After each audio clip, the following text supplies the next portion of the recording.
ఆరాధ్య ఏం చేస్తున్నారు మీరు? ఏం తినిపిస్తున్నారు? అవునా? మరి నువ్వు తింటావా ఆద్య ఆ కూర?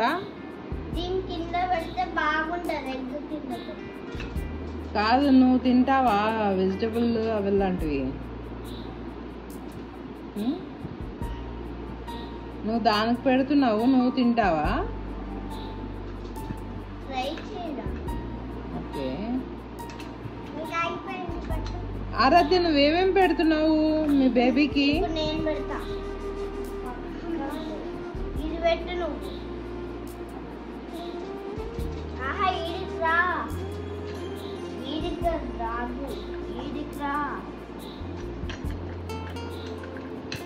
ఏం పెడుతున్నావు ఆద్య?